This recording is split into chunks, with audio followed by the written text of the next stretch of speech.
You see, in a wedding ceremony where the pastor asks, is there anyone that is against this wedding or this marriage from happening?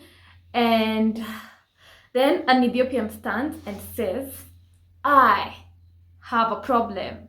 I'm against this union. She has an Ethiopian boyfriend in Ethiopia. She should go back to where she was living and get reunited. My most stressful part was having to reschedule everything and everyone after you've put everything in order, everything in place, and then now you have to be like, you guys, we can't get married because this certificate has failed to show up. Hi guys, welcome back to my channel. For those who are new, my name is Queen Desta, and thank you so much for the love that you've shown me on my traditional wedding video. In this video today, we're going to be talking about the requirements that you need to get married to a foreigner here in Kenya, as well as sharing the story of how I almost didn't get married, but we'll get into that. Before we get into it, I also want to address a few things that I've been seeing in the comment section. But before that, I also want to appreciate everyone that has been giving me differences in relation to how things are done in their country, and just that comparison. I've been loving to see it. Now, you see, in a wedding ceremony where the pastor asks, is there anyone that is against this wedding or this marriage from happening? And then an Ethiopian stands and says, I have a problem. I'm against this union. She has an Ethiopian boyfriend in Ethiopia. She should go back to where she was living and get reunited. You may wonder where I'm getting this story from. It's from YouTube. I feel like there's some people who did not experience closure. So let me read and then we'll be on the same page. Hey, my sister, you fooled us saying that you're dating an Ethiopian. You are WI.D. That means wicked. According to me, you can correct me. But we still love you. Congratulations anyway for your union. I did not fool anybody. I'm sorry, I did not realize you guys have closure. So let me do this part so that this is the last time we're addressing this, okay?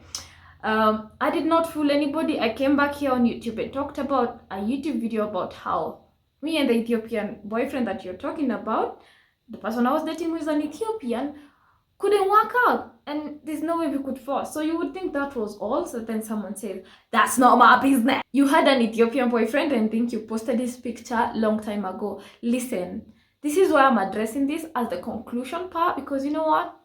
I'm married and this story is gone, and I'm sorry if it had broke you, but we have to move on. I feel like some people here on the streets of YouTube were more heartbroken than the reality between me and the person that you're talking about. There was actually no heartbreak. It was acceptance of me and him cannot be together. You know, some people can look cute, but they cannot make a relationship work. So that's about it. Then someone says, congratulations. My thinking was, it's Enoch, but well, let me keep quiet. You already talked. And let's use that as, you know what, this is a gone story, and now I am married, and yeah, and I'm glad that nobody came to spoil our wedding day. But I'll tell you how our marriage almost did not happen. But this is in relation to some of the requirements that we were required to have based on the time that we were about to get married. If you're looking to get married to a foreigner, this is a very important video. You should keep watching. And also, if you're keen to know, keep watching. But can we agree we are never going to talk about the Ethiopian boyfriend? That was a book that was closed a long time ago, and we moved on. And so please move on, okay? Thank you very much. So now, after the traditional wedding has happened, you're required to have like, according to how Kenya system operates, some people get married through the traditional wedding and they start life. But based on me and where I come from, or what I wanted, or what was our choice, it was to get married and to officially be married, because that was the goal of this relationship. Not necessarily the goal, but while we were in dating, we were looking forward to getting married. Now, after the traditional wedding has happened, and there's normally a requirement that you're supposed to request for permission to get married during the traditional wedding, and we were given the permission to get married, and voila, let the wedding preparation begin. That is a story on its own. I would say on my end, it wasn't as stressful as some people tend to say it is, or maybe I was graced with, you know, first, a supportive husband, second, a supportive team that I was able to find that took away for me that stress. But we'll get into that in tomorrow's video. But one of my most stressful thing in this whole story of getting married, I wouldn't even say like most stressful, but you know how like there's category of stressors? This was the lead for me when it came to stresses. So in Kenya, unlike in many countries, which actually I got to learn this during this whole procedure, is in many countries you can just have a marriage ceremony and that acts as you have been married. In Kenya, for you to get married, you must have gone through the government in order for you to be given a marriage certificate, and on the wedding day, that is when you get to receive your marriage certificate based on whoever is uniting your marriage or like bringing you guys together. So this is different from, let's say, the United States of America. They do it differently. You just have a marriage ceremony, I would say, and there's no certificate, there's no government procedures. And I also learned this about Ethiopia, like the government procedures are a whole different entity. But here in Kenya, going through the government is one of the preparations that you have to go through in your marriage process. Now, after doing the traditional wedding, some people may choose to not get married and feel like they are married, but they have no recognition by the government. But because we also wanted to go through the right full on, we are married, we have a certificate, and this is it, we decided you have two options.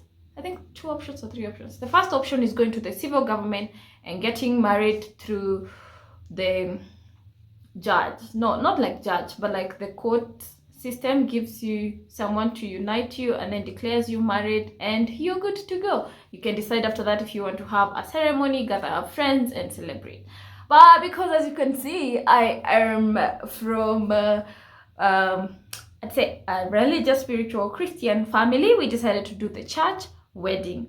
But there was a conflict of interest because I am a traveler. I love and I always dreamt of destination weddings. So the idea was, how can we combine a destination wedding and a church wedding? And that entails doing a church destination wedding, which they call garden church wedding. Anyway, so luckily talked to our pastor who was supposed to unite us, and they did not have a problem with that. You know, some pastors could actually say no, that you have to be married in the altar in the church, stuff like this. Then but I was happy that our pastor accepted that they're gonna leave their place and come to wherever the wedding was going to be. Now, the whole idea on destination wedding, we will address it in another video because that was not stressful. Some of the stressful parts about wedding, or from what I've heard from previous brides and grooms, is on basically the preparation, the raising of the money, the people that you need to work with. And now, when you're looking into marriage, those procedures have to start happening. You have to look for venue, you have to look for what you want, like identify who are going to be your bridesmaids, your dress, and all these things. We had started the procedure, but also we had started the government procedure. Now, when we come to the government procedure, there's like, I think 2 ways. No, for a foreigner is actually 1 way, where you apply a special license. And this special license, according to the internet, can come out within like 3 days, you know? So we had no pressure. We were like, you know what, we are chilled. The special license is gonna come out, and then we have all our planning that is going on in place, right? So we chill and relax. Apparently, nope. So there's some requirements that you're required for you to get married to a foreigner, and I'm gonna go through them for you in just a minute so we're on the same page. So a copy of his identity card, his and my identity card, both of our birth certificate, colored birth passport size, sworn affidavit as proof of existing marriage, or to mean that you've never been married before. So I needed an affidavit to show I've never been married before. He also needed an affidavit that he has never been married before. A copy of death certificate if he, well, all these others didn't apply, but a copy of death certificate if the person you were married to is dead, or a divorce decree if the partner had been married before, and a sworn affidavit to confirm marital status if the person had died and 2 years have already passed. Now, that one we didn't have. We are all never been married before, so it's easier. So I thought. But this is where the procedure becomes interesting. Now, when by then my fiance was coming from America. We thought, where do you get the affidavit? And he went in his states and he went and got an affidavit, which in their country they're calling letter of impediment, just to show you've never been married before. And he came with it, and we are feeling, you know what, we have all the documents that we need and we're good to go. And we do the application. It's e-citizen. You need to apply on e-citizen now, because I'm the Kenyan one, I'm the one to apply for him. And then so we begin the application. Everything is going smoothly. You get corrections. I had already heard that you're going to get corrections, and all that you need to do is to not repair, it's to correct the corrections that you've been asked. Now, by this time, it's like, let's say a month into the wedding. We still have time. Like, we feel like we have the whole time on earth.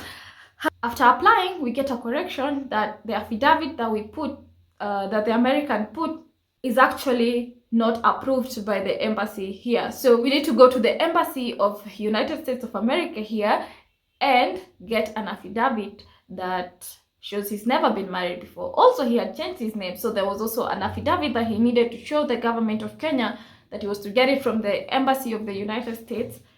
I hope this is not a lot of things, but anyway, we were to go to the embassy, the United States of America embassy, and get this affidavit to prove that, you know what, these documents are valid. So easy. You know what, let's head to the embassy. We got energy, we are here, this is all we came to do, to go get the affidavit. And apparently, despite the fact that you're American or you're Kenyan, you have to have an appointment date. So that is what we got to learn after arriving at the embassy. But the unfortunate thing, the appointment date was only happening like after 2 weeks. Remember, we only have a month. The only available appointment date was like after 2 weeks of the wedding, like 2 weeks into the wedding. Anyway, there's nothing we can do. We have to wait for these 2 weeks and just chill, you know, and pray that everything is going to go smooth. Gladly, on the appointment date, this is where I was like so glad for American Embassy, because they were on that same day that when you arrive, everything is going smoothly as long as you have an appointment. And we got our papers, voila. Thinking it's easy? Not necessarily. We continued getting corrections here and there. And because like we needed to attach like 2 papers, it's like, this is more on the details of what was happening. Anyway, we went to the Office of Marriage, is it Sharia House? So we can ask, why are we keeping on getting corrections?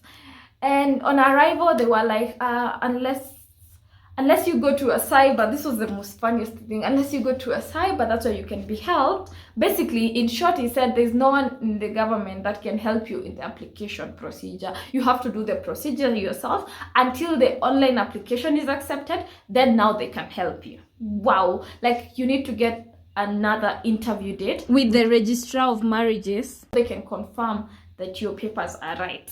So now, understanding that we need an interview date, time is running, we still have correction, it now starts becoming a little bit stressful. Gladly, after some time of uncertainty, we got an interview approval, like our application had been approved, so then we had to book for an interview. On booking for an interview, in Nairobi, we couldn't find a date that was not after our wedding day. Like all the days that we had found were after our wedding day. By this point, our family that is not living in Kenya have already booked their flight ticket to come to Kenya. By this point, we've already booked places like the venue. We've already paid some vendors, like the brands that we were to work with. We've already paid like portions of this money. So it's beginning to be stressful on if this marriage, remember, the wedding cannot happen if we don't have this marriage certificate. So what are we supposed to do? We check the next available place to go for the interview, which was Nakuru. So now we've left Nairobi, we're in Nakuru, and we go for our interview, and you're thinking, you know what, anyway, this is where our destination of the wedding is, so we are safe, we are good to go. We do our interview. At this point, we have like 1 week or 5 days, 5 more days, and in between that there's still Christmas, so there's like 2 days of holidays, so we have like 3 days remaining. But I'm asking the lady that was working there, is everything okay? She's like, relax, continue with your planning of the wedding, everything is gonna go smoothly. Oh my goodness. Until it's like 2 days to the wedding and we still have not gotten our applications. Well, like a lot of many other things went ahead in between this, and we go to the office of Registrar of Marriages, and unfortunately we are told that the interview that we did was kind of declined, or our documents were misplaced. By this time, guys, we have like 3 days to the wedding. At this point, I'm already beginning to like do my makeup test. I had to leave the makeup artist to come and talk to the Registrar of Marriages before I was like done and stuff like this. And then you go to these offices, you're waiting the whole day. It's like 2 days to the wedding. It was with a lot of certainty. And also the pastor is like, have you guys succeeded with your marriage certificate thing? Otherwise there's not gonna be any marriage. Then now, remember, it's 3 days to the wedding. We still do not have the papers. We've been told that our interview failed, so we need to come for another interview. We go in for another interview, and as in Nakuru, still having many other things to do, we are told, you know what, your paper will be out on Friday when our wedding is on Saturday. Let me tell you, that was not as stressful as when they said, actually, you have to go back to Nairobi to get this evidence that you have actually succeeded to get a marriage certificate, then pass it over to the person that is uniting you together, pastor in that case, so that you can continue with your wedding on Saturday. So on this Friday, I'm learning I need to go to Nairobi and then come back from Nairobi to Nakuru and continue with all the plans that I had for that Friday. If you've ever done a wedding before, then you know on that Friday there's many things that you need to do. For example, I needed to go confirm the cake. I also needed to go see the venue if everything is going according to how we wanted, just so you're not caught off guard. The only thing that saved me from less stress is she also told me you can actually send someone who is in Nairobi to pick the letter for you. Now, the unfortunate thing, at this point, it's on a Friday. People have traveled. Many of my friends traveled to Nakuru on that same Friday that I'm learning this information, so I cannot even send anyone. But there was one that I was lucky to find and was able to go on that Friday. Spent the whole day at Nyayo House waiting. Is it Nyayo House? Am I saying the wrong house? Anyway, if I'm saying the wrong house, I'm gonna put the right house here, waiting for this letter. But once it was out at around 2 on Friday is when it was confirmed, well, by getting the piece of paper, that we're actually going to get married. The only other thing I would also say is I continued getting affirmations from the Nakuru registrar that everything was going to go on smoothly, and once we had the paper, then we would have been continued on with our plans, and I was happy. My most stressful part was having to reschedule everything and everyone after you've put everything in order, everything in place, and then now you have to be like, you guys, we can't get married because this certificate has failed to show up. And I feel sorry because based on how I saw, it's very easy. If I didn't follow up by going back to the registrar again to learn that the interview had failed. I'm editing and I keep noticing I said the interview had failed. It actually had not failed. It happened that the registrar that was reviewing our documents had gone on a holiday, like the Christmas holiday, without passing on for us to be given the invoice. It's actually the invoice release that was delaying us, things like this. Anyway, so many things were going on in relation to this whole following up with the government, but it didn't fail. I thought I should clarify that. It was just a transfer of the person that was at work. It's very easy for you to be chilling and then your wedding day comes and you don't have what you are required. I've also seen some people sharing their story on how they got stressed on this government related things. I wish there was a better, easier system, especially when you're talking about special license. When you do special license, you actually pay more, and that is how you're able to get your marriage certificate easier. But it's actually easier and faster. It's supposed to be within 2-3 days, but actually, in all honesty, that's not the true story. So bonus for anyone is make sure you book your embassy appointment early and follow up with the registrar to make sure that everything is going on well. Be patient. I'm sending you loves. You're gonna wait in those offices but anyway, they are gonna still serve you in the long run. And happy to say that finally we got our marriage certificate, or the letter that was required for the marriage certificate, and therefore that meant we had a wedding to go on. So in tomorrow's video, I thought it was important for me to share with anyone who would be going through the process or would be stressing about it. Just do the right follow-up. Make sure the place that you applied in, like your location of residence, you can go for your interview there, and also have it organized on how you can pick that letter that leads to the marriage certificate. You can pick it in Nairobi, or based on how your system is going, because I guess in this system everyone has their own story and their own journey. But with that relief, we were able to get married. But let me tell you, at some point I felt like getting married in Kenya is a scam somehow. Oh my god, it was so unfortunate when you're sitting in this registrar offices just waiting. You've been waiting for one call to be made from like 9, and the call you get feedback at 3 p.m. Very frustrating. But we are grateful that everything went well, and everything was a success. And I hope you enjoyed this story time. Otherwise, always remember to create time for that to ignite your soul. Until next time, bye for now.